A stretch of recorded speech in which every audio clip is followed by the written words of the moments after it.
देश में मोदी युग के शुरुआत के आज 6 साल पूरे। आइए जानते हैं 2020 में पीएम मोदी के सामने क्या है 5 बड़ी चुनौतियां। 26 मई 2014 को पीएम नरेंद्र मोदी ने पहली बार प्रधानमंत्री पद की शपथ ली थी। 2014 के लोकसभा चुनाव में मोदी लहर के दम पर बीजेपी पहली बार केंद्र की सत्ता में अपने दम पर सरकार बनाई थी। वैसे यह देश के राजनीतिक इतिहास में एक महत्वपूर्ण घटना थी, क्योंकि पूर्व पीएम स्वर्गीय इंदिरा गांधी के निधन के बाद कांग्रेस ने राजीव गांधी की अगुवाई में प्रचंड बहुमत से सरकार बनाई थी। लेकिन फिर बाद में 30 दशकों तक देश में गठबंधन की राजनीति का दौर शुरू हो गया। साझेदारी की राजनीति ने देश का भला कम नुकसान ज्यादा किया। ऐसा इसलिए कहा जा सकता है क्योंकि इसके कई उदाहरण रहे हैं जहां सिद्धांत कम, व्यक्तिगत स्वार्थ, महत्वाकांक्षाओं ने कई सरकारों को बनाया और बिगाड़ा। देश के राजनीतिक इतिहास में 26 मई अहम है, क्योंकि 2014 में शानदार चुनावी जीत के बाद नरेंद्र मोदी ने आज ही के दिन देश के प्रधानमंत्री के तौर पर शपथ ली थी।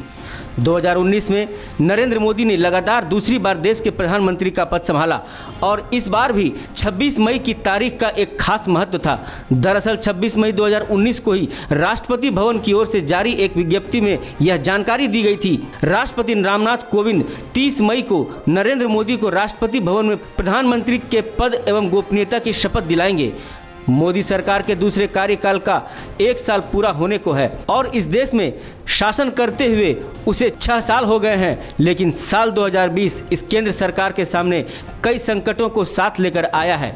आइए जानते हैं वो 5 चुनौतियां क्या है जो पीएम मोदी के लिए अहम माना जा रहा है। नंबर 1, कोरोना वायरस का प्रकोप। साल के शुरुआत में ही कोरोना वायरस का संकट देश में शुरू हो गया था।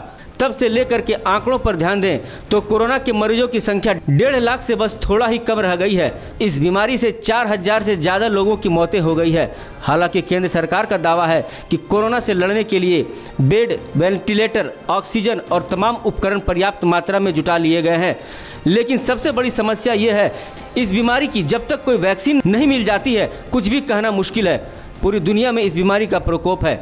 नंबर 2, लॉकडाउन ने छीनी नौकरियां। कोरोना वायरस के संक्रमण की रोकथाम के लिए बीते 24 मार्च से देश में लॉकडाउन जारी है।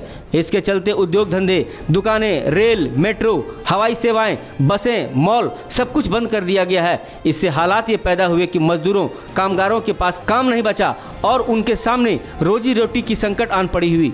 बड़ी कंपनियों ने भी छंटनी शुरू कर दिया। प्रवासी मजदूरों का पलायन शुरू हो गया। नंबर 3, चीन सीमा पर दे रहा चुनौती। चीन के वुहान से फैले कोरोना वायरस की वजह से पहले ही इस देश को पूरी दुनिया के लोग शक की निगाहों से देख रही है। इसी बीच भारत के साथ भी उसका तनाव चरम पर पहुंच गया है। लद्दाख में जहां बीआरओ के कामकाज पर आपत्ति जताई है और आक्रामक तरीके से सैनिकों की संख्या बढ़ा रही है, कई बार भारतीय सेना के साथ उसके सैनिकों की झड़प भी हो चुकी है। कई विशेषज्ञों का कहना है कि चीन की हरकतें परेशान करने वाली है। वह लगातार अपने सैनिकों की संख्या सीमा पर बढ़ा रहा है।